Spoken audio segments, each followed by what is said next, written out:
Assalamualaikum warahmatullahi wabarakatuh. Bismillahirrahmanirrahim. Ashhadu an la ilaha illallah wa ashhadu anna Muhammadar Rasulullah. Allahumma salli ala sayyidina Muhammad wa ala ali sayyidina Muhammad. Rabbi shrah li sadri wa yassir li amri wahlul 'uqdatam min lisani yafqahu qawli. Amin. Bismillahirrahmanirrahim. Salam santunku, salam hormatku untuk para sahabat tercinta di dalam maupun di luar negeri. Semoga kita semua selalu mendapatkan rahmatnya Allah. Amin ya rabbal alamin. Bismillahirrahmanirrahim. Wa ma khalaqtul jinna wal insa illa liya'budun. Tidak kuciptakan jin dan manusia hanyalah untuk mengabdi kepadaku. Makna mengabdi kepada Allah adalah mengabdi tidak menjadi Allah. Cara mengabdinya manusia itu tidak menjadi Tuhan. Cara mengabdinya manusia itu tidak menjadi penguasa. Dan cara mengabdinya manusia adalah tidak merasa bahwa hidup ini adalah hidup manusianya. Itulah hakikat mengabdi. Itulah hakikat kembali.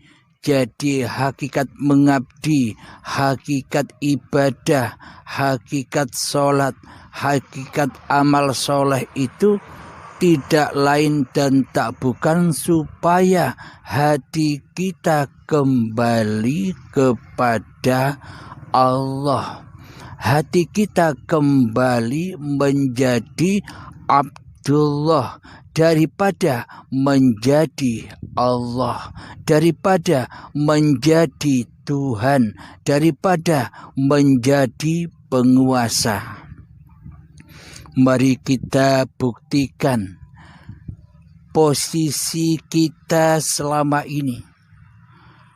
Posisi dan keadaan hati kita selama ini kan seolah-olah diri kitalah yang bisa mentuhani, yang bisa mendalangi, yang bisa menghidupi, yang bisa menguasai, yang merasa bisa beraktivitas selama ini kan diri kita. Diri kitalah yang selama ini jadi Tuhan, tapi tidak terasa. Inilah perlunya Allah menurunkan sebuah agama agar manusia tidak lepas dari hablum minallah, agar manusia tidak lepas dari rel Tuhannya, agar manusia bisa kembali kepada Tuhannya. Jadi perlunya agama yaitu agar manusia bisa rojiun kepada Tuhannya. Bila tidak ada agama, maka rel menuju rojiun kepada Allah tidak akan ada. Maka dari itu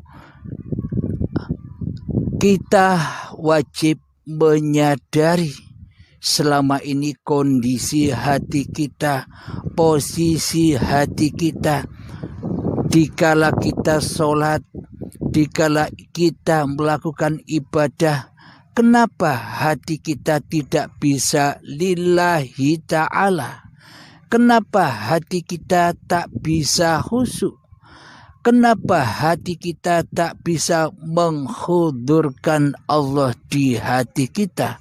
Mengapa hati kita tidak bisa menghadirkan Tuhan sebagai pencipta dan sebagai penguasa diri manusia kita di hati kita selama ini? Mengapakah kita sulit mewujudkan Allah? Karena selama ini yang jadi Tuhan sejak detik-detik akil balik tiba hingga saat ini, yang jadi Tuhan, yang menjadi penguasa atas diri kita selama ini adalah diri kita sendiri, bukan Allah. Inilah makna yang kita tidak menyadari selama ini. Seolah-olah menurut syariatnya kita sudah beragama dan bertuhan menurut kita. Akan tetapi bila kita cek dan kita tengok ke dalam hati kita, siapa sih yang kita tuhankan selama ini? Siapa sih yang menjadi penguasa selama ini? Siapa sih yang merasa hidup selama ini? Siapa sih yang merasa wujud selama ini di hati kita? Tentunya selama ini kan yang ada, yang wujud, yang nyata, yang berkuasa di dalam hati kita kan diri kita sendiri. Inilah bukti bahwa hablum minallah, bahwa keberagamaan dan kebertuhanan selama ini yang kita lakukan belum sampai dalam tahapan yang sesungguhnya. Tahapan yang sesungguhnya itu adalah bertuhan dan beragamanya hati, bukan bertuhan dan beragamanya dohir atau badan-badan kita atau syariat-syariat kita. Kita selama ini tertipu oleh hawa nafsu kita sendiri. Selama ini kita tertipu oleh iblis dan setan yang terkutuk, yang selama ini membisikkan di dalam hati kita bahwa diri kitalah yang wujud, bahwa diri kitalah yang nyata, bahwa diri kitalah yang hidup, dan bahwa diri kitalah yang berkuasa atas diri kita sendiri selama ini. Inilah bukti nyatanya bahwa selama ini kita mentuhankan iblis dan setan serta hawa nafsu kita sendiri selama ini daripada mentuhankan Allah pencipta diri manusia kita selama ini di hati kita. Buktinya di dalam Al-Quran, Allah tidak memandang wajah dan hartamu. Allah tidak memandang rupa dan hartamu. Allah tidak memandang setinggi apapun ilmu-ilmumu. Allah tidak memandang sebanyak apapun amal ibadahmu. Dan Allah tidak memandang nasab-nasab kemuliaanmu di sisi manusia, turunan-turunanmu di sisi manusia.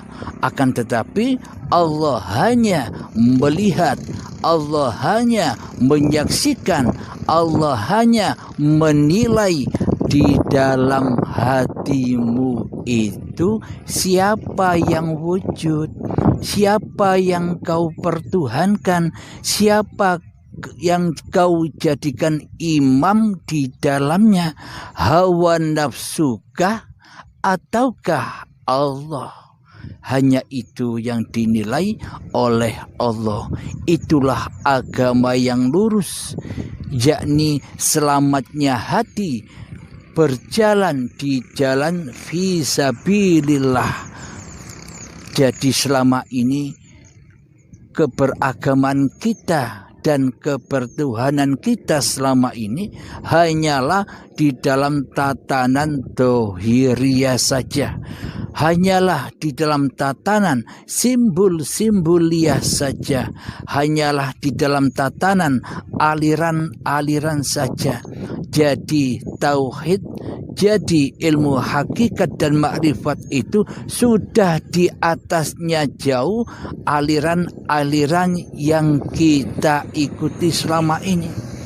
Jadi bila aliran apapun Anda, bila Anda bertuhankan kepada Allah dengan agama yang lurus, dengan hati selalu mentauhidkan Allah daripada mentauhidkan hawa nafsu kita sendiri, inilah agama yang lurus, inilah agama yang diterima oleh Allah, yakni hamba yang sudah mengabdikan hidup dan badannya kepada Tuhan pencipta dan penguasa diri manusianya di hatinya. Walhasil hambanya selalu bisa lillahi ta'ala di atas seluruh aktivitas-aktivitasnya. Inilah yang disebut hamba yang mengabdi.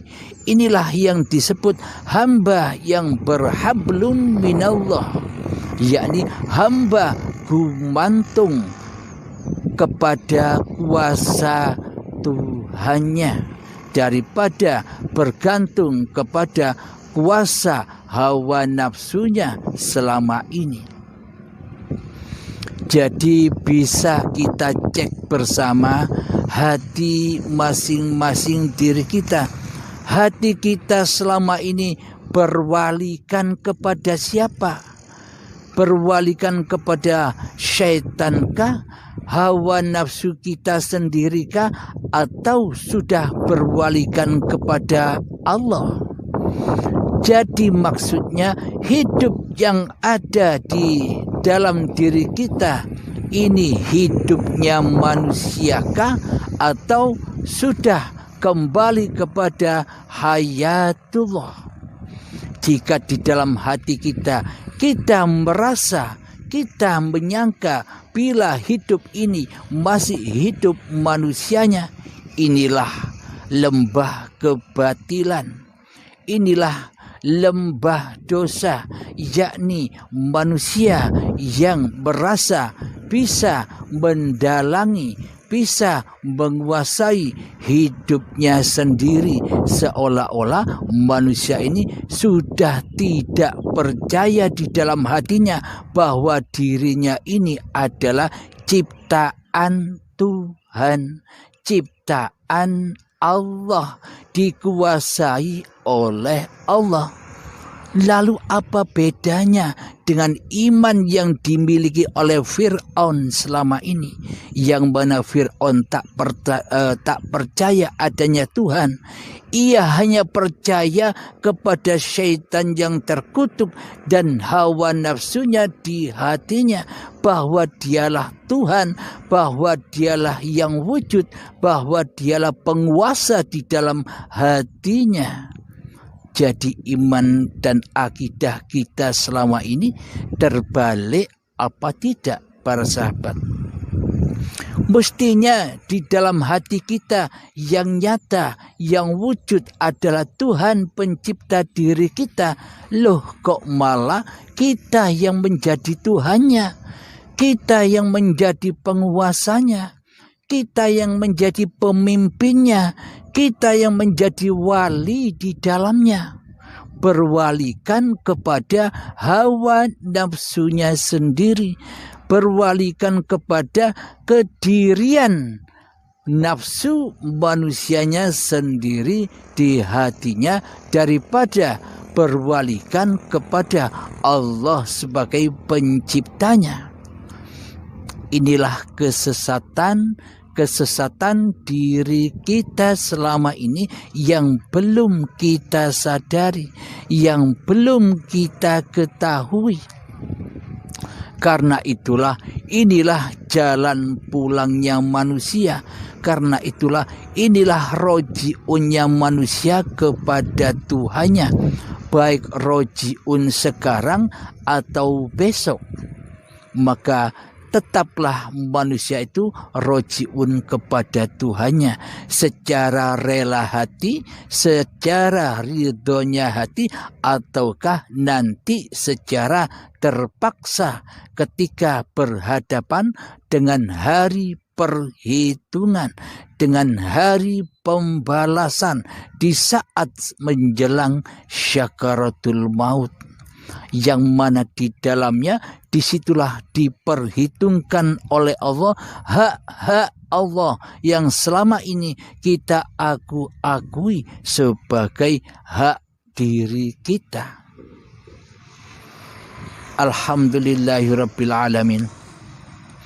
Jadi semoga dengan pemaparan yang sedikit demi sedikit di Uripe Allah channel ini bisa membawa hati kita, bisa membangunkan kesadaran kita dari keterpurukan hawa nafsu kita sendiri, dari kegelapan lembah syaitan yang terkutuk, dan dari lembah neraka jahanam di sisi Allah yang berbahan bakarkan badan-badan manusia dan hati yang keras melebihi kerasnya batu. Itulah an-nar. Jadi selama Allah itu gaib bagi diri kita, berarti selama ini kita sudah di dalam jahanamnya Allah, di dalam kebutaan hati, di dalam kematian jiwa, di dalam kerasnya hati melebihi kerasnya batu. Jadi kapankah manusia pindah atau hijrah dari alam kegelapan menuju alam yang terang benderang? Maka berusahalah wahai sobat. Semoga saya dan semoga kita semua selalu di dalam bimbingan Allah Subhanahu wa ta'ala. Alhamdulillahirabbil alamin.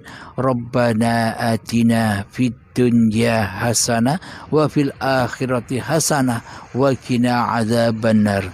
Rabbana atina fid dunya hasanah wa fil akhirati hasanah wa qina adzabannar. Rabbana atina fid dunya hasanah wa fil akhirati hasanah wa qina adzabannar.